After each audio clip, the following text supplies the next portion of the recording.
नमस्कार। Breaking news में बड़ी खबर आपको बता दें कि इन दिनों यूपी की सुर्खियों में बने रहने वाले स्वामी अविमुक्तेश्वरानंद एक बार फिर से विवादों में घिरते नजर आ रहे हैं। जहां आशुतोष महाराज द्वारा ये आरोप लगाया गया था यौन शोषण का, उसके बाद आज इस मामले में सुनवाई हो रही थी। तब वो जब कोर्ट से बाहर निकले तब वो कहीं ना कहीं रो रहे थे, जिसके बाद ये मामला और ज्यादा गर्मा गया।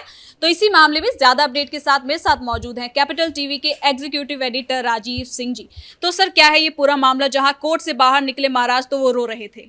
देखिए, पहले 24 जनवरी को इन्होंने प्रयागराज कमिश्नरेट में स्वामी अविमुक्तेश्वरानंद के खिलाफ केस दर्ज कराया था और उसमें इन्होंने कहा था कि इनके गुरुकुल में, इनके शिविर में कम उम्र के बच्चों के साथ यौन शोषण होता है, नाबालिगों के साथ यौन शोषण होता है।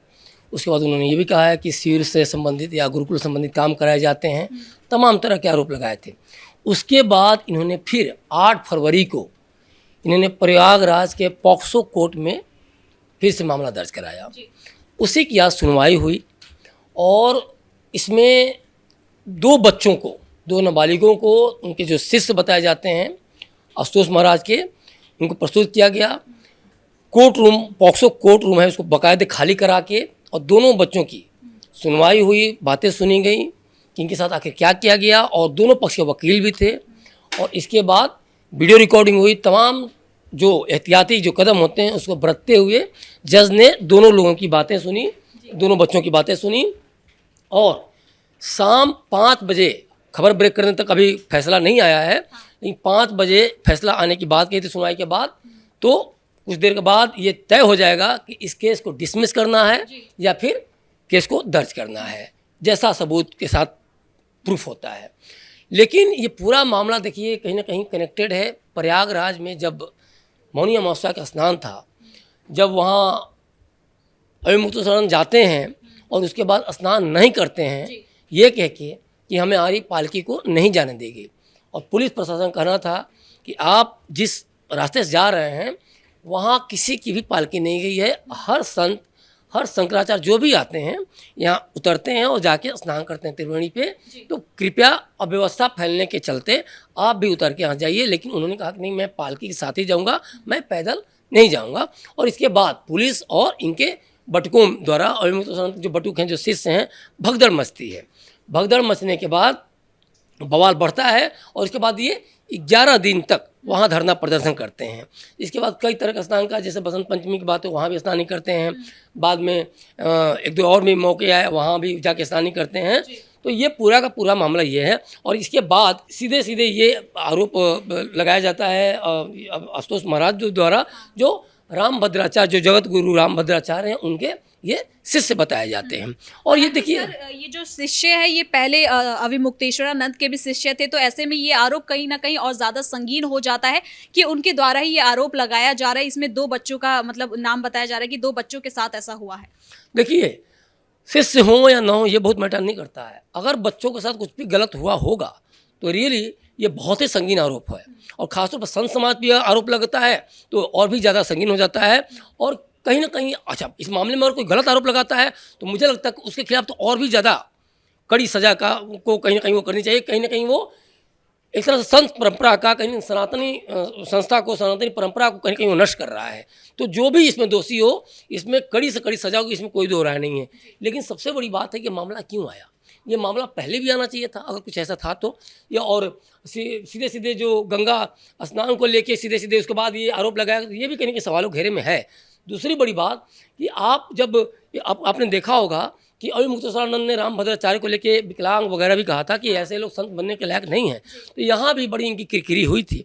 और तमाम तरह के आरोपों के साथ साथ अविमुक्तेश्वरानंद पे कई सारे गंभीर आरोप भी पहले भी लगते रहे हैं। इन्होंने अतीक अहमद का फेवर किया, इन्होंने धारा 370 की वापसी की वकालत की, इन्होंने पाकिस्तान को जो सिंधु जल समझौते को रद्द करने की जो बात की गई थी तो इसको वापस लेने की बात की गई।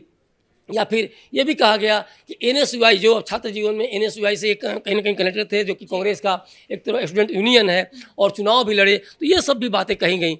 और इनको कहीं ना कहीं के जो गुरु को भी कहा जाता है कि कांग्रेस के परम भक्त थे, कांग्रेस के बहुत करीब थे, तो इनको भी कहीं ना कहीं कांग्रेसी समर्थक माना जाता है। इस तरह के भी आरोप लगते रहे।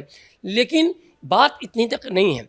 ये सीधे सीधे अखिलेश यादव से ये फ़ोन पे बात करते भी देखे गए, इस तरह की वीडियो वायरल हुई। हालांकि कैपिटल टीवी इस तरह की वीडियो का पुष्टि नहीं करता, लेकिन वीडियो जो वायरल हुए उस आधार पर हम ये साफ साफ हमने देखा सुना कि कैसे वो बात कर रहे थे। उसके बाद बरेली की जो सिटी मजिस्ट्रेट हैं अलंकार अग्निहोत्री, उनके द्वारा ये कहा गया कि अभिमुक्तेश्वरानंद के मैं समर्थन में इस्तीफा दे रहा हूँ तमाम तरफ। फिर बाद में ये सब पता चला कि उनके बारे में जब थोड़ा सा खोजबीन हुई तो सोशल मीडिया पर सारी बातें कही जाने लगी कि इनके सपाहियों के साथ कनेक्शन है और पहले से ये कहीं ना कहीं ताना बाना बुना जा रहा था।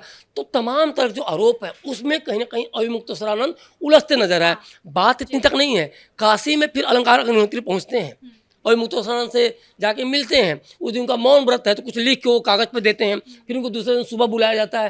तो ये सारी जो चीज़ें हैं उसको लेके कहीं ना कहीं सपाइयों से कनेक्शन, कांग्रेसियों से कनेक्शन, तो खुद अभिमुक्तेश्वरानंद का भी एक संत समाज का अनुयायी होने के चलते, संत होने के चलते इन पे भी सवाल खड़ा होने लगा कि आप संत हैं तो फिर आप राजनीतिक सरोकार आपका क्यों है। तो इस तरह के भी आरोप लगे। सर, इस मामले में जो कार्रवाई भी हो रही है, जो वकील है इस मामले में उनके पक्ष के, तो वो कहीं ना कहीं आशुतोष महाराजी है जो अपना खुद ये मामला लड़ रहे हैं और उन्होंने कोई वकील को हायर नहीं किया। तो कहीं ना कहीं ये मामला भी कई सवाल खड़े करता है। देखिए, वकील को आप हायर करें या खुद कॉन्फिडेंस के साथ आप, अगर आपको लगता है कि नहीं मेरे पास इतना साक्ष्य है कि मैं ठीक से अपने पक्ष को रख सकता हूँ, तो ये उनका मामला है। कहीं ऐसा तो नहीं कि उन्हें ये डर है कि इस मामले में घुमा दिया जा सकता है? नहीं, जब उनके पक्ष का वकील हो तो घुमाने वाली कोई बात नहीं है। लेकिन हाँ, ये है कि रोते हुए कोर्ट से बाहर निकले और फिर वो ये भी कहने लगे कि हमारी हत्या हो सकती है, हमें धमकियाँ मिल रही हैं। तो तमाम तरह की जो चीज़ें, जो आरोप लगे, तो इसको भी पुलिस को थोड़ा सीरियसली लेना चाहिए कि कहीं ऐसा तो नहीं कि जो उन्होंने आरोप लगाया उससे उनकी जान को खतरा हो गया है, और वो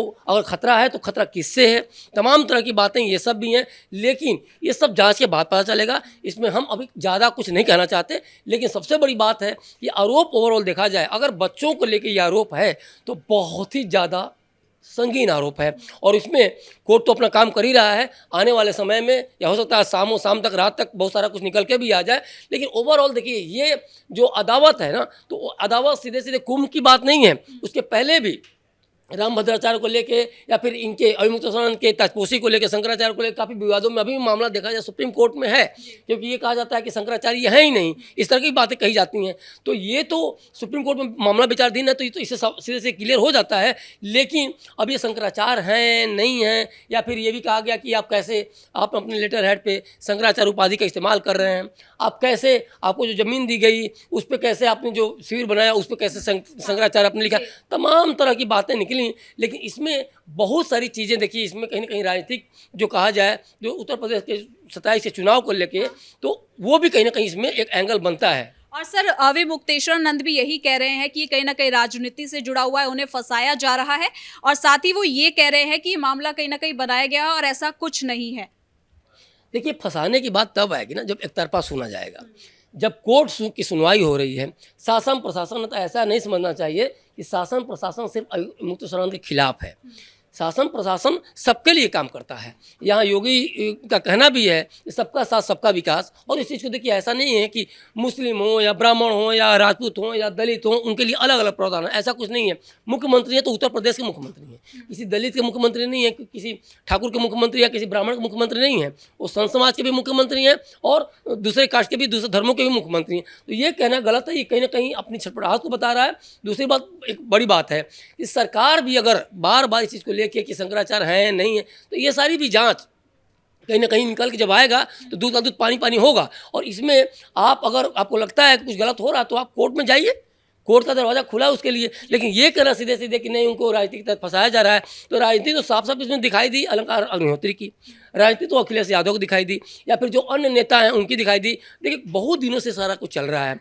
जो मरका का घाट पे जो मूर्तियाँ तोड़ने की बात कही गई, फिर उसके बाद AI मूर्तियाँ, जो आर्टिफिशियल इंटेलिजेंस थ्रू जो मूर्तियाँ, ये सब वीडियो बनाकर जो सर्कुलेट किया गया, उसके बाद खुद योगी आदित्यनाथ को लाकर खंडन करना पड़ा इसमें। फिर इसके बाद प्रयागराज का मामला आ गया, वहाँ एक तरह से हिंदुत्ववाद को जो कहा जा रहा है बांटो बटोगे तो कटोगे वाली वाला, तो ये कहीं ना कहीं देखिए अखिलेश यादव को काउंटर तो कहीं इसमें हो, इसमें कोई दो राय नहीं है। और ये इसमें हिंदू वोटों को एक तरह से जो बांटने की कोशिश हो रही है वो भी जनता सब समझ रही है। अब इसमें अविमुक्तेश्वरानंद को कहीं ना कहीं मुझे लगता है कि आपने मुद्दा उठाया, फंसा दिया और निकल लिए। ये सारे चाहे कांग्रेसी नेता हो चाहे सपाई के नेता हो, कुल मिला जुला पूरे मामले को आप देखें तो सीधे सीधे सब लोग आए और सीधे से इनको फंसाए। क्योंकि देखिए आप 11 दिन के बाद रातों रात जब वहाँ से भाग जाते हैं तो ये साफ साफ समझ में आया कि कहीं ना कहीं ब्राह्मण वोटों को लेके अखिलेश यादव को कहीं लगने लगा था क्या कि जो पीडीए का जो वोट है, पिछड़ा दलित अल्पसंख्यक, वो नाराज होने लगा था कि बड़ी ब्राह्मण कर रहे हो, बड़ी संत समाज के साथ खड़े हो। और क्या इसीलिए अखिलेश के आदेश पे अविमुक्तेश्वरानंद संगम छोड़ के भाग गए? ये भी सवाल उठा है, इसमें कोई दो राय नहीं है। क्योंकि इनको ये डर सता रहा था कि जो पीडीए की राजनीति ये करते हैं तो कहीं ना कहीं पीडीए इससे नाराज ना हो जाए। क्योंकि सीधे सीधे ये एंगल जो जुड़ रहा था तो सीधे से ब्राह्मणों और दलितों का ही पूरा मामला उठ रहा था। क्योंकि घुसखोर पंडित वगैरह तमाम तरह की जो चीज़ें देखी गई उसमें सीधे से एंगल यही था। तो इसमें ये भी कई सारे सवाल उठे थे कि इसीलिए अविमुक्तेश्वरानंद संगम से उड़ के चले गए क्या। तो ये अब तो देखिए सारे मामले हैं, कनेक्टेड हैं विवादों के, लेकिन इसमें राजनीति तो हो ही रही, इसमें कोई दो राय नहीं है। लेकिन फिलहाल अभी मामला कोर्ट में है।